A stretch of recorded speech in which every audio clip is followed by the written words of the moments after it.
मौसम गर्मा की दोपहर थी। माँ बत्तख ने अंडे देने के लिए तालाब के करीब एक दरख्त के नीचे खूबसूरत जगह तलाश कर ली थी।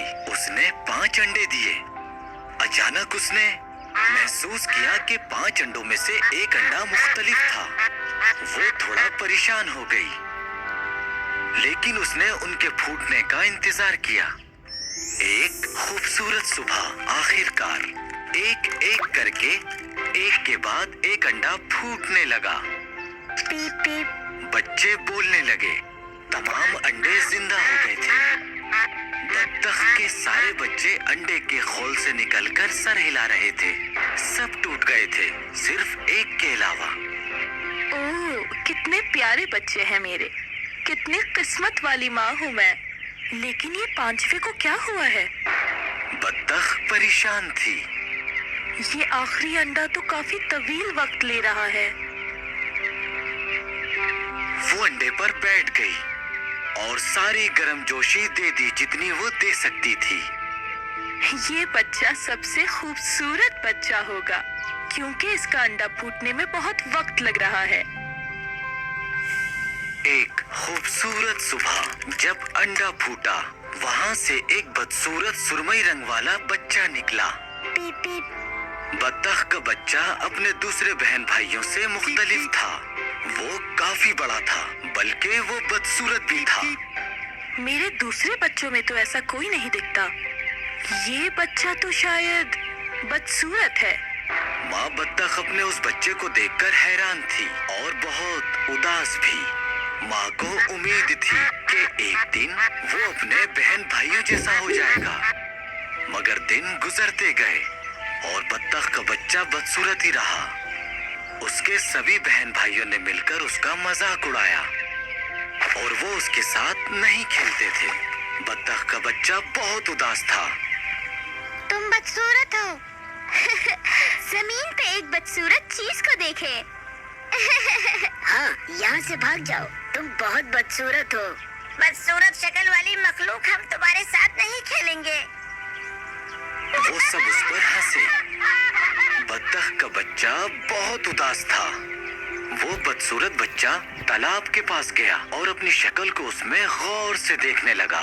कोई मुझे पसंद नहीं करता, मैं बहुत बदसूरत हूँ। बत्तख ने अपने खानदान को छोड़ने का और जंगल में कहीं दूर जाने का फैसला किया। बत्तख का बच्चा बिल्कुल अकेला जंगल में भटकता रहा। जल्द ही मौसम सरमा आ गया। चारों तरफ बर्फ थी।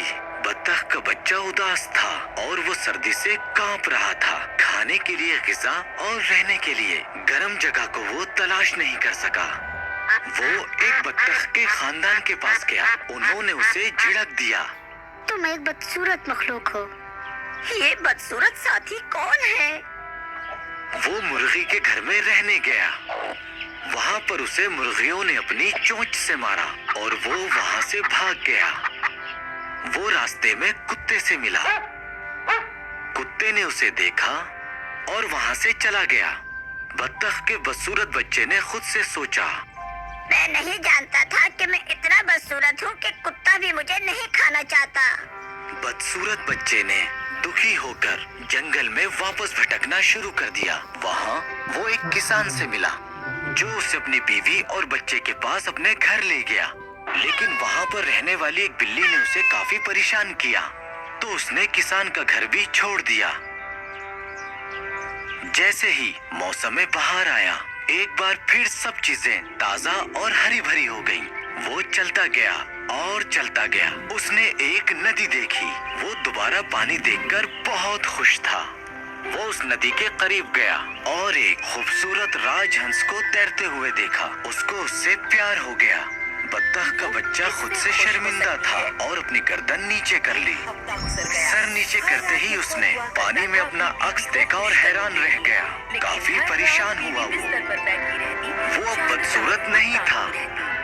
वो एक खूबसूरत राजहंस में बदल गया था। अब उसे एहसास हुआ कि वो अपने बहन भाइयों से अलग क्यों दिखता था, क्योंकि ये तो एक राजहंस है और वो सब बत्तखें थी। उसने उस खूबसूरत राजहंस से शादी कर ली जिससे वो प्यार करता था और उसके बाद वो हमेशा खुश रहने लगा।